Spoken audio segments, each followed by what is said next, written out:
Buenas noches, compañeros, compañeras, todos los que nos están mirando ahora en nuestra transmisión especial por el debate. Estamos acá con Decio Machado, analista político. Él nos va a ayudar a comprender un poco lo que está pasando, ¿no? Decio, muchísimas gracias por estar acá con nosotros en esta transmisión. Bueno, vamos directo al grano, a lo importante. Hablemos de los candidatos. Hablemos un poco de cuál es la trayectoria de Daniel Noboa, cuál es la trayectoria de Luisa González, cuáles son sus hojas de vida, cuál es su experiencia. Cuéntanos un poco sobre eso, Decio. Bueno, yo creo que los dos candidatos que están en segunda vuelta tienen, digamos, trayectorias significativamente diferentes, ¿no? Y debo decir esto porque creo que desde su propia naturaleza, es decir, de dónde proceden, ¿no? Luisa González es una candidata, digamos, que forma parte de la escuela, de la estructura del correísmo. Digo esto porque es alguien que se formó, digamos, políticamente durante esta década de gobierno correísta. No tenía un antecedente político anterior, es decir, que apareció que fue militante en algún momento del Partido Social Cristiano anteriormente, pero eso no significa que haya hecho gestión de gobierno.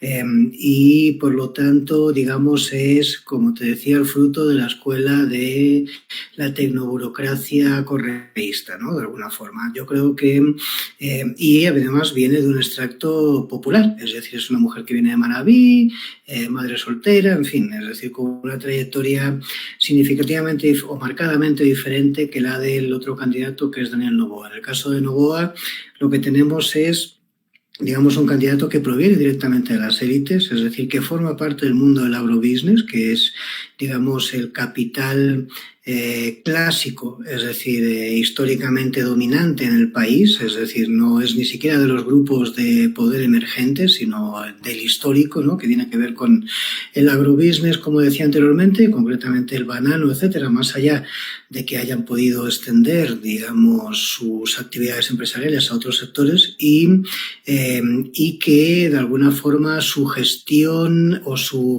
digamos, su experiencia en materia política se limita a la gestión o a su, digamos, estatus como asambleísta durante este último periodo. Y digo esto porque hay que ser consciente de que este último periodo ni siquiera llegó a la mitad del mandato. La asamblea fue disuelta por muerte cruzada por el presidente de la República y, por lo tanto, digamos, la trayectoria política pública, la vida pública de Daniel Noboa es una cosa muy limitada en el tiempo y de muy reciente data, ¿no? Quiero decir con esto de que son evidentemente dos aspectos muy diferentes y, digamos, mientras Luisa González sí ha tenido alguna trayectoria en materia de gestión de gobierno, ella formó parte de los entornos del anillo presidencial durante el último periodo del gobierno correísta, digamos, el candidato Noboa es un candidato que se limitó a estar menos de 2 años o aproximadamente unos 2 años, es decir, en un cargo como legislador del país.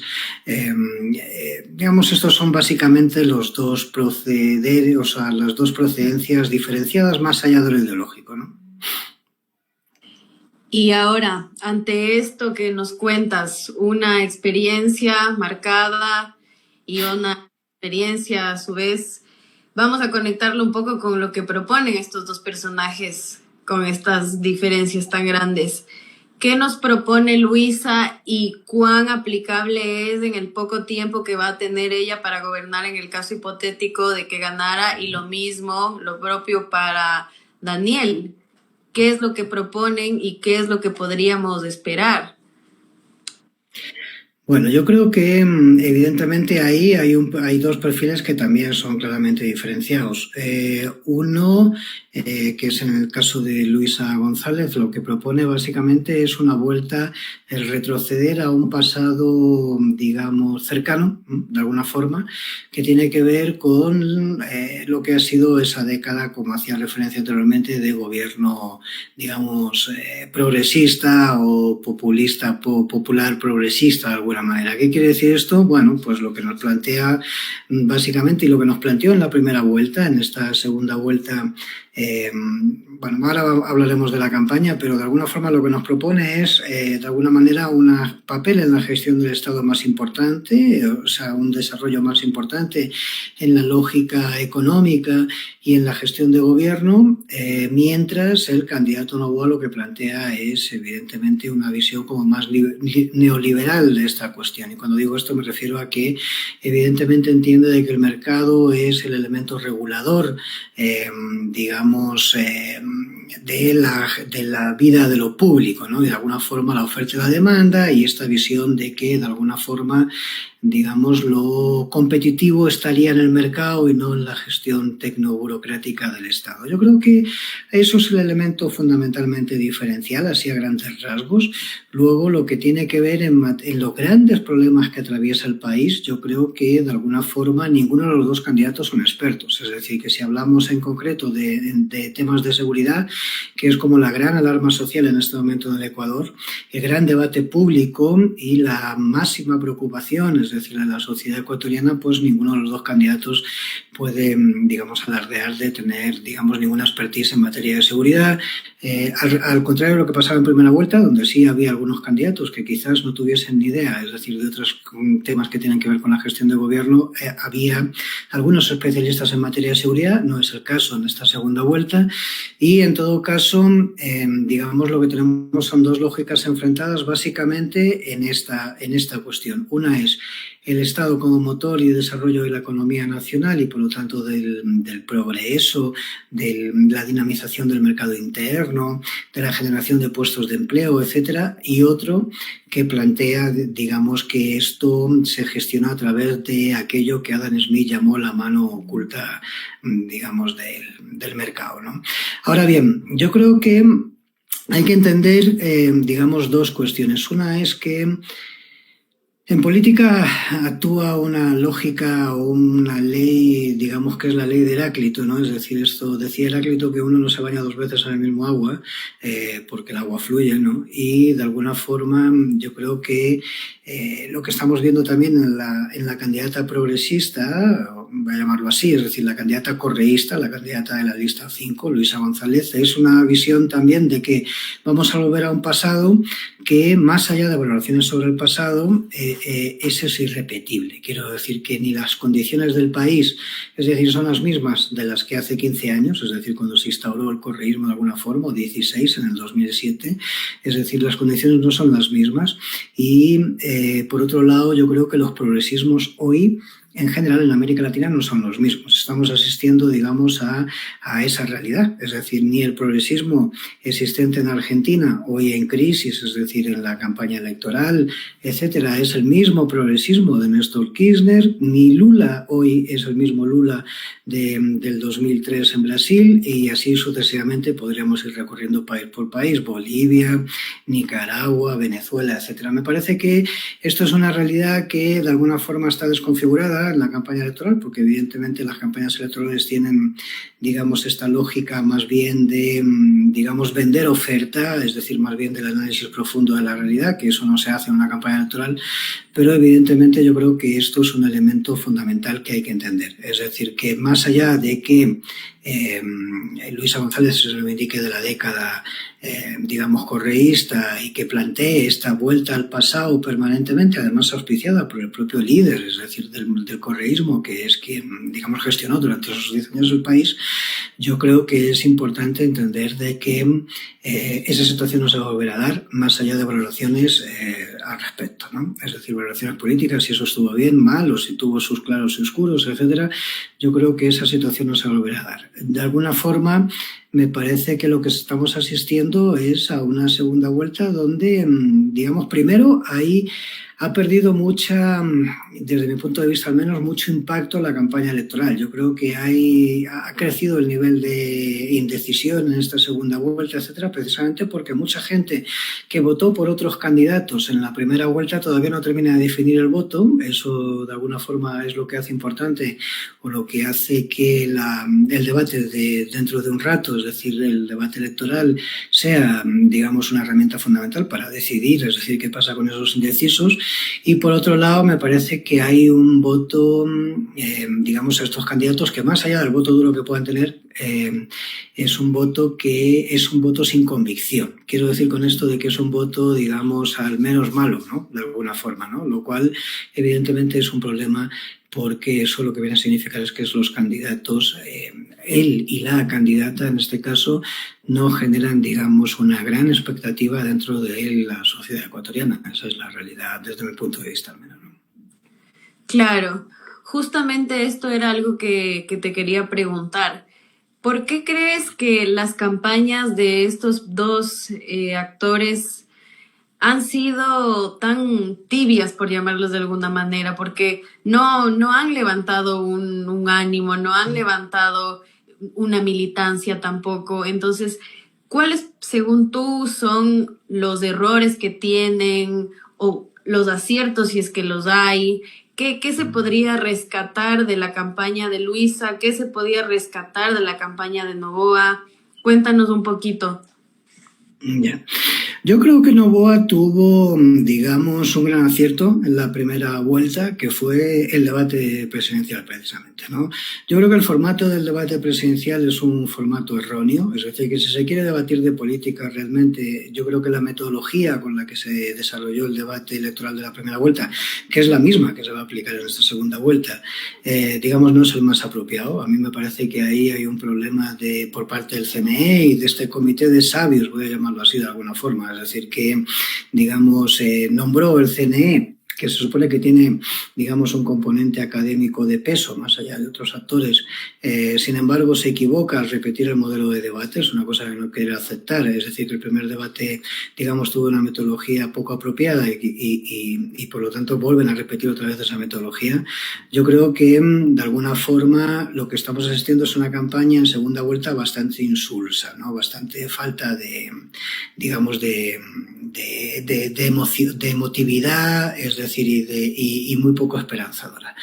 ¿Por qué entender esta realidad? Bueno, yo creo que la sociedad ecuatoriana es una sociedad que en este momento vive, digamos, muy alejada de la política. Es decir, yo creo que la política está en crisis en general en todo el planeta, eso es una realidad, en América Latina más, y creo que en el Ecuador especialmente, ¿no? Es decir, en este sentido me parece que lo que asistimos en procesos, es decir, de desinstitucionalización, es precisamente, digamos, a lógicas de pérdida de ideología por parte de la sociedad. La sociedad, digamos, es desafecta con la política, hay una desafección hacia la política, hay un cuestionamiento a los políticos en general y, por lo tanto, digamos que en ese marco de cosas, o uno es un candidato muy rupturista, sea desde la perspectiva que sea. Voy a poner el caso Argentina con Javier Milei, ¿no? Es decir, más allá de que el candidato sea un troglodita, es decir, plantea un tipo de, digamos,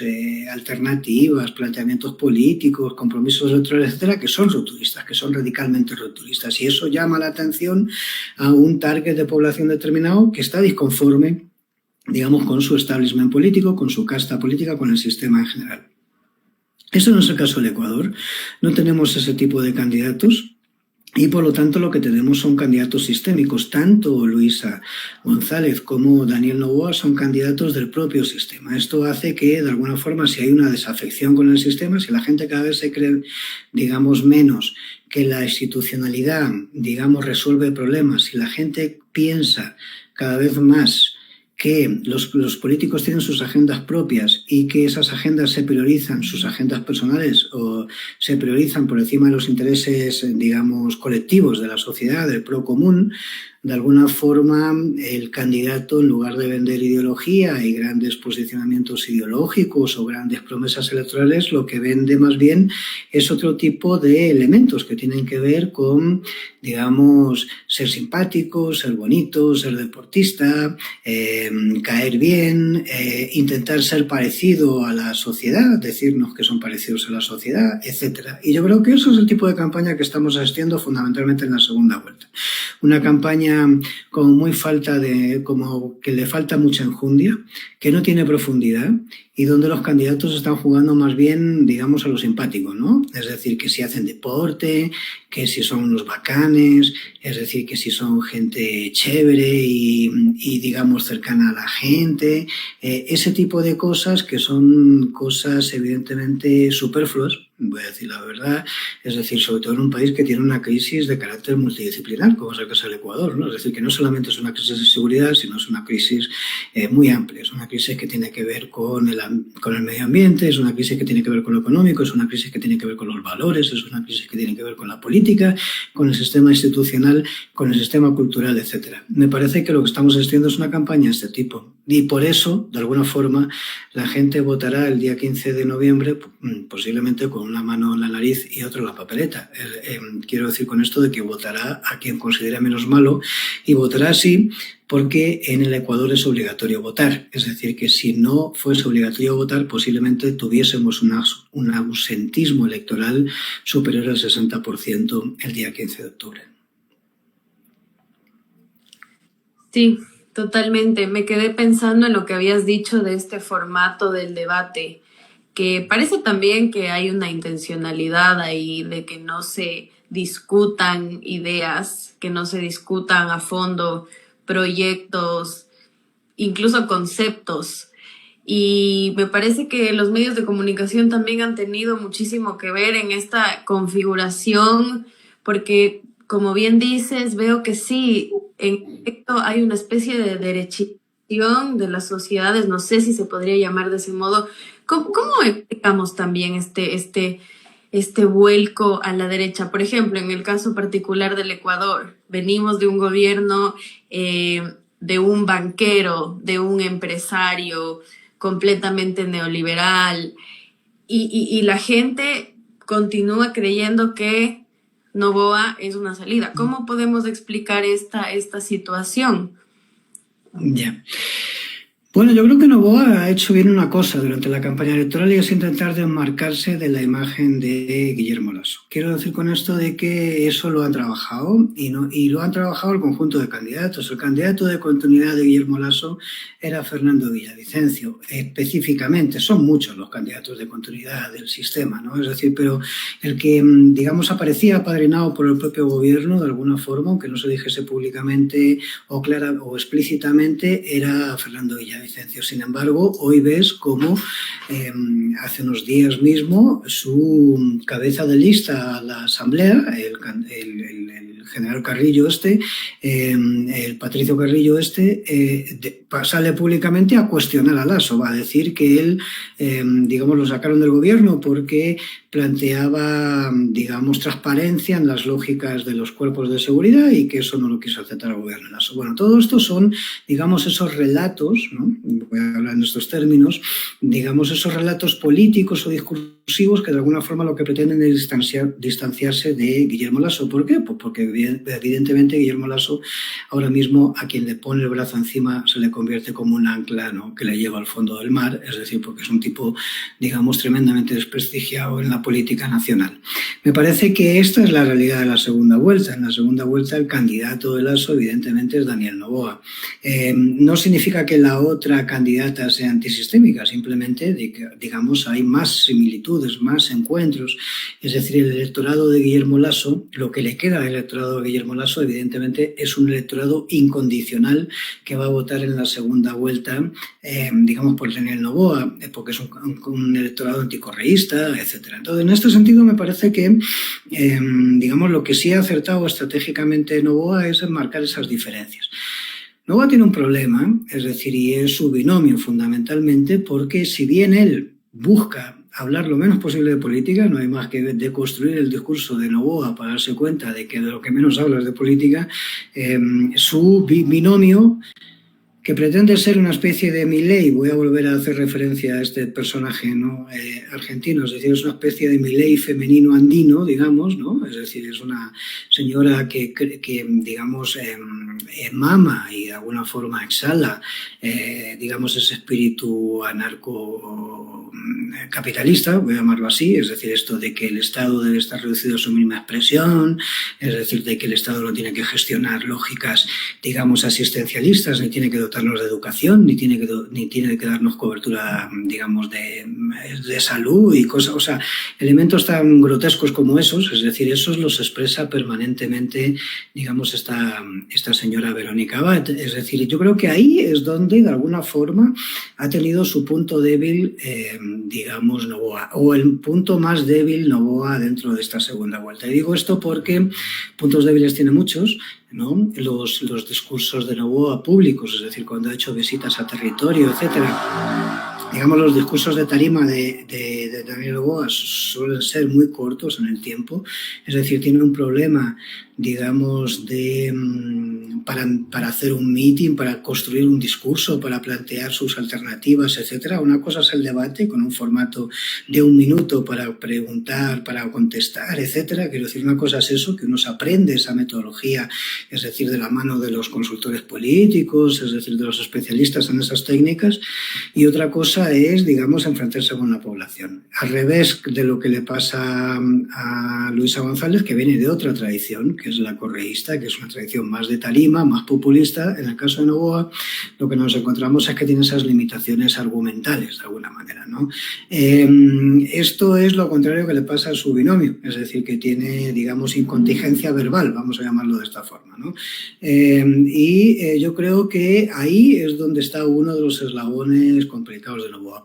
Y eso es lo que ha hecho que, de alguna manera, pese a que gran parte del electorado de la primera vuelta, haya podido ir a él, me refiero a la lógica más conservadora de las votaciones, candidatos como Topic han expresado claramente su apoyo a Noboa, es decir, otros no los han expresado, como Otto Sonnenhösner, pero es de presuponer, es decir, que gran parte de su electorado estaría votando a Noboa, y así podríamos ir candidato por candidato. Los candidatos de Cristian Zurita, evidentemente, los electores de Cristian Zurita, de Villavicencio, son electores que estarían votando a Noboa. Pese a eso se han achicado las diferencias, y yo creo que se tiene que ver con las meteduras de pata del binomio de este señor. Con independencia de eso, me parece que hay un proceso de derechización porque, digamos, la sociedad ecuatoriana, de alguna forma, no es una sociedad que haya, digamos, tenido, un posicionamiento ideológico durante estos últimos 15 o 20 años. Vamos a hablar claro. Una cosa son los levantamientos y las luchas populares que se han dado, es decir, que han derribado presidentes, que se han manifestado en las calles contra el correísmo, contra Lasso, contra el propio Moreno, etcétera, los levantamientos de octubre del 2019 y otros levantamientos posteriores, etcétera. Eso no es el conjunto de la sociedad. Eso son las expresiones, digamos, más de vanguardia de sectores de la sociedad, pero no es la sociedad en general. Yo creo que el correísmo nunca educó políticamente a la sociedad ecuatoriana, porque la relación es una lógica de líder masa y no de concienciación ideológica de la sociedad, digamos, en posiciones de izquierdas, que es de lo que ellos se reivindican, etcétera, sino más bien, digamos, es otra lógica, y evidentemente posterior a eso, menos. Y me parece que hay un segundo elemento que es fundamental, y entender el mundo post-pandemia, ¿no? Y parece que ya nos hemos olvidado de esta de la pandemia, que es una cosa de hace apenas un par de años, pero, digamos, el mundo de la post-pandemia es un mundo diferente. Me parece que se han acentuado las lógicas líquidas, voy a hablar en términos de Bauman, ¿no? Es decir, de la sociedad en general, O sea, esto no es un problema del Ecuador, es un problema, digamos, a nivel global, y, digamos, la sociedad está buscando autenticidad. Y yo creo que estos fenómenos, como los de Milei, más allá de que sean construidos o no, son fenómenos que aparecen públicamente como auténticos, más allá de las locuras de este señor. Eso no lo encuentras en la sociedad ecuatoriana, en la política ecuatoriana. Yo creo que tanto la candidata Luisa González como el candidato Daniel Noboa son dos candidatos que no aparecen ante la sociedad, digamos, con un perfil auténtico. Es decir, la gente no lo siente como tal, ¿sí? Por lo tanto, digamos, son construcciones de marketing electoral, es decir, auspiciadas desde dos tendencias diferentes, de dos formas diferentes, pero que de alguna forma forma, digamos, son interpretadas socialmente como algo ficticio y por eso no son capaces de levantar pasiones, ¿no? En este momento. Me parece que por ahí, Claudia, hay mucho de esto. Y creo que hay un elemento fundamental aquí también y es entender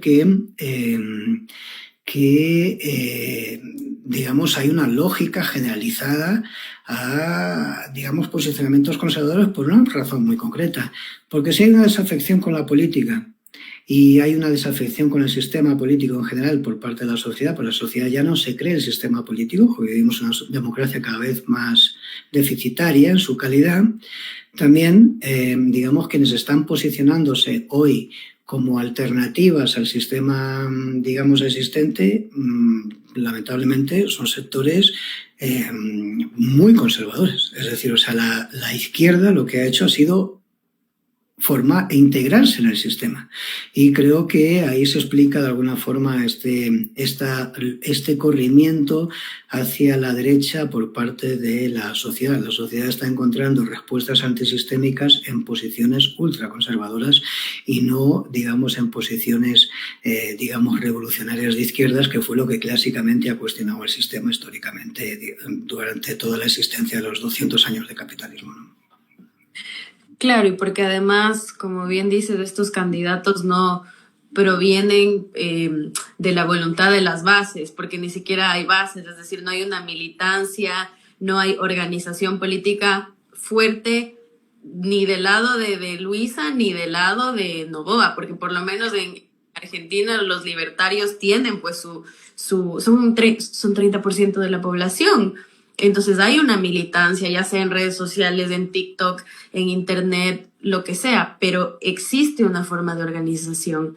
Y en cambio, acá parece ser que la gente que sigue a Noboa es simplemente gente anticorreísta. Pueden ser muy distintos entre sí, porque entiendo que hay gente anticorreísta muy preparada, muy culta, con un proyecto, pero es que es eso, tampoco veo que exista un proyecto de país. No hay un proyecto. No existe un proyecto de país y lamentablemente yo creo que no existe un proyecto de país hace rato, ¿no? O sea, me parece que el correísmo tuvo en algún momento un proyecto de país. Creo que los primeros años del correísmo sí había un proyecto de país, que no significa que tengas que estar de acuerdo con él, pero había un proyecto de país, o sea, que podría seducir a mucha gente en algún momento determinado, y creo que fue así. Pero me parece que ese proyecto de país se fue diluyendo en una lógica de un proyecto de poder, no de país, ¿sí? Y creo que desde entonces hasta aquí no ha vuelto a haber un proyecto de país. Es decir, no ha tenido un proyecto de país Lenín Moreno, ni mucho menos. No ha tenido un proyecto de país Lasso, como estamos viendo.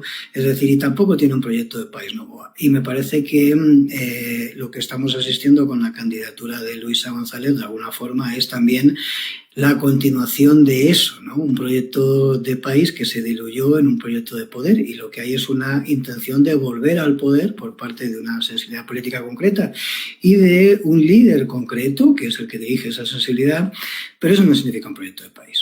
Entonces, en ese sentido, me parece que lo que estamos es en una disputa por el poder, pero además una disputa dentro de, digamos, una disputa de debilidades, ¿no? Es decir, que por eso no es una disputa entre cuerpos débiles y cuerpos políticos, actores políticos débiles. Y eso es precisamente lo que hace que estemos asistiendo a una campaña, digamos, que carece de, digamos, de profundidad, ¿no? Es decir, en el debate, en las propuestas, etcétera. Y lo vamos a ver hoy.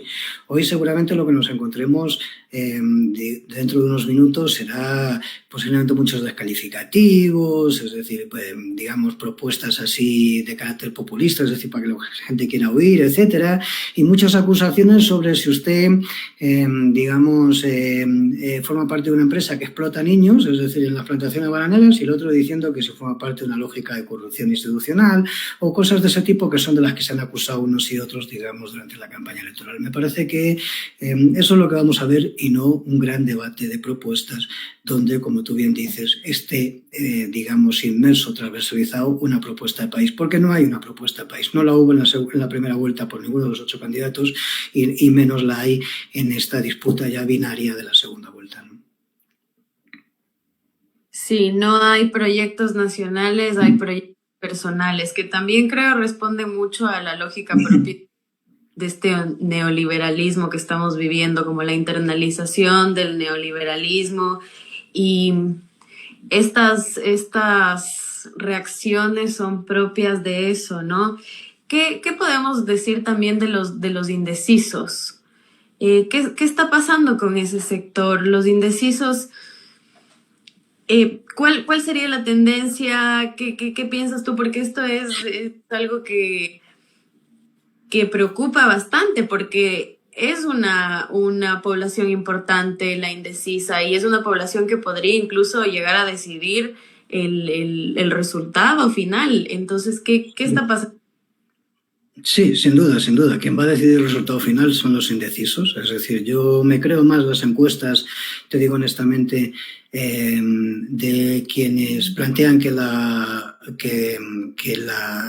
digamos, la diferencia entre uno y otro candidato está ajustado.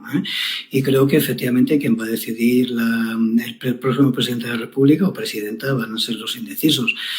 Me parece que aquí hay un elemento que es interesante, ¿no? Y es que como ha perdido, digamos, aliciente en la segunda vuelta electoral, desde mi punto de vista, ha perdido interés social, digamos, esta segunda vuelta, y por eso ha crecido el número de indecisos. De alguna forma el debate me da la sensación, o me atrevería a decir, que el debate de esta segunda vuelta genera menos expectativas socialmente que el de la primera. Yo en la primera vuelta sentí, por ejemplo, que mucha gente joven, que me sorprendía en ese momento, mucha gente joven que, digamos, no tiene ninguna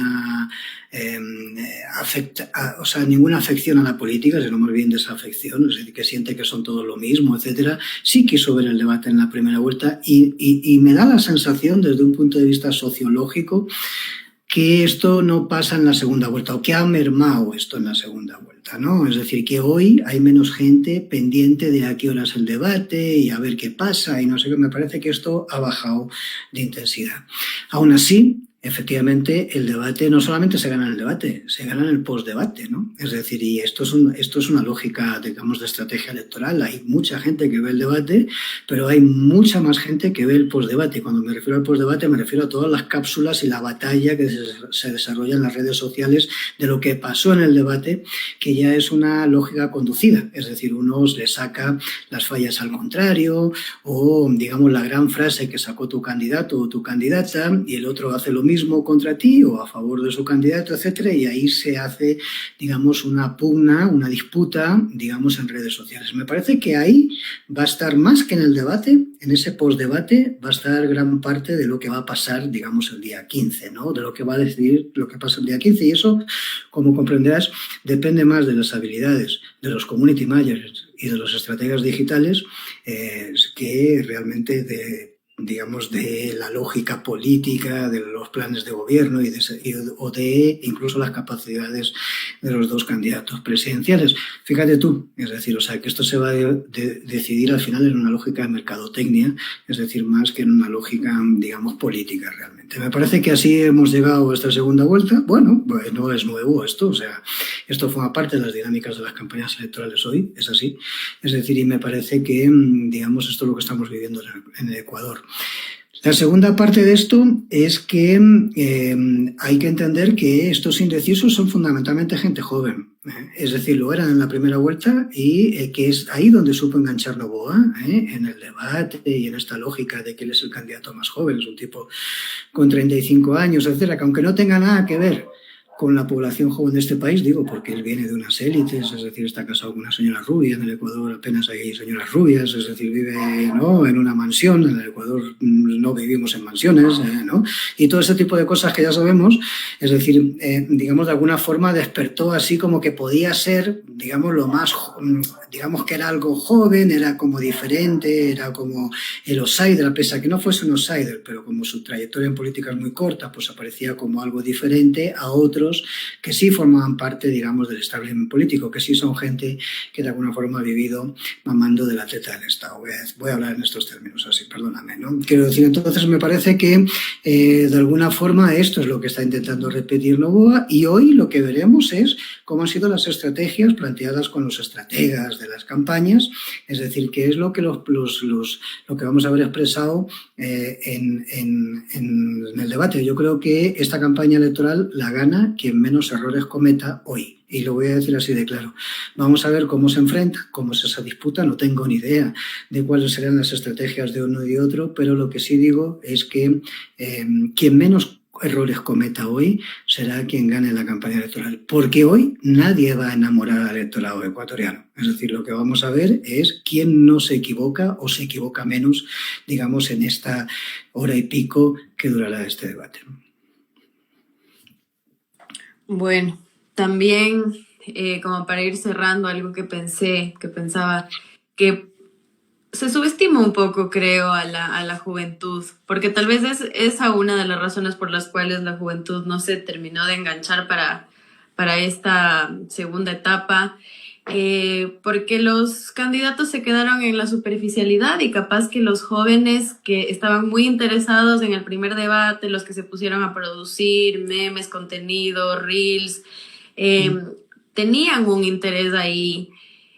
Había tal vez una necesidad de escuchar algo más, pero los candidatos, por subestimar al electorado joven, se quedaron en lo más farandulero, digamos, y los medios de comunicación también jugaron un rol importante porque hacen que dos cosas, o sea, cosas desconectadas, de pronto se sientan muy cercanas, como por ejemplo poner a Novoa con la pareja, como tú dices, idealizada, romantizada. Entonces, a fuerza de ver eso todo el tiempo en los medios de comunicación, la gente también elige así.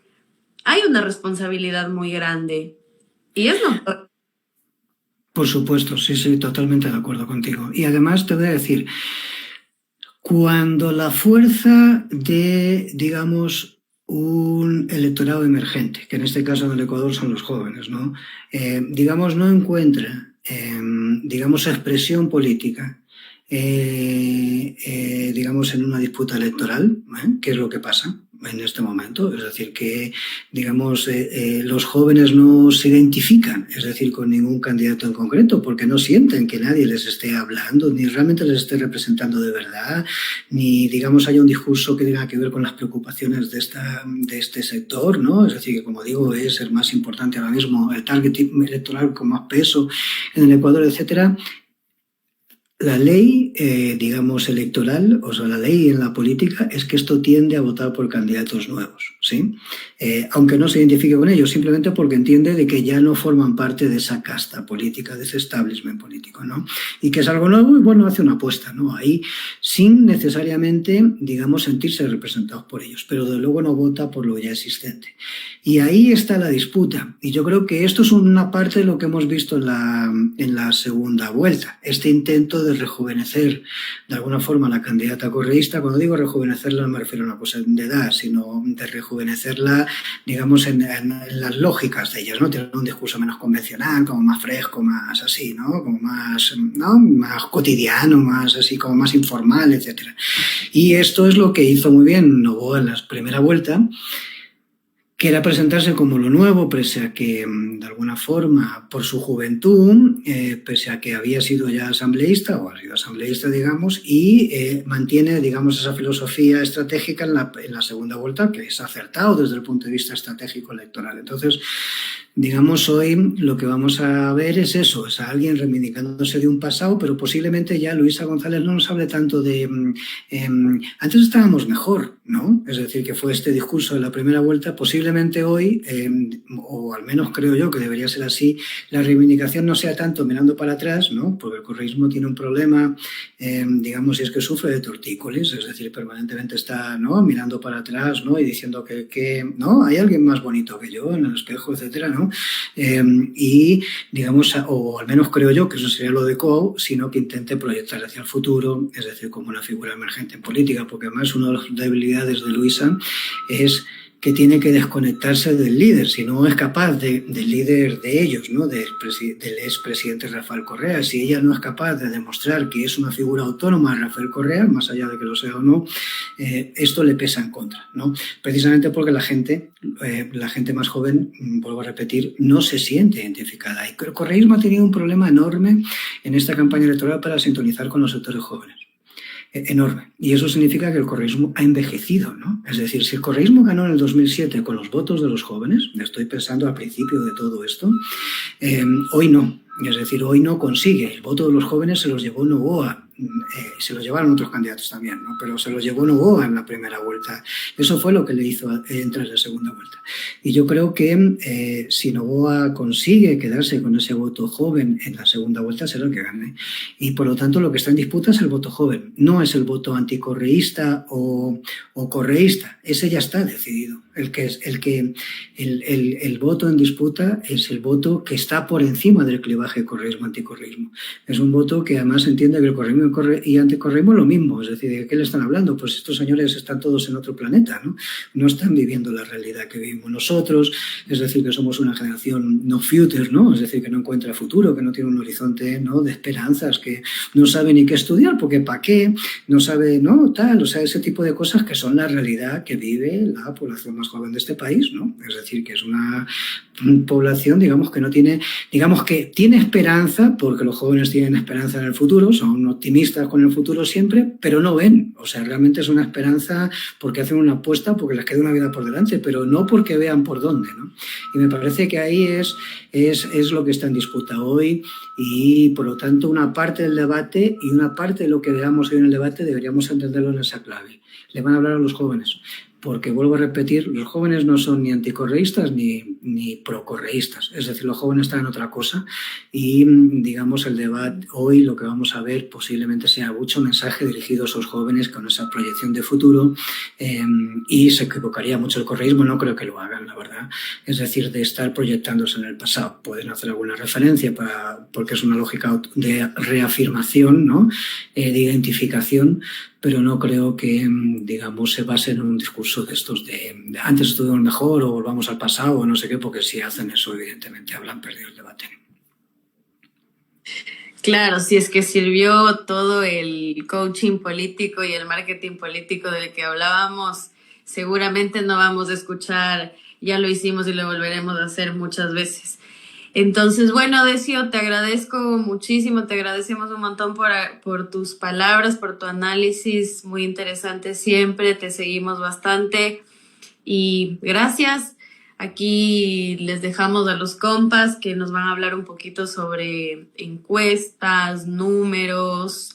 Gracias, Decio. No, gracias a vosotros, gracias a vosotros por estar en esta disputa en lo mediático, ¿no? Esto es otra batalla fundamental, ¿no? O sea que siempre con los medios alternativos. Gracias. Saludos.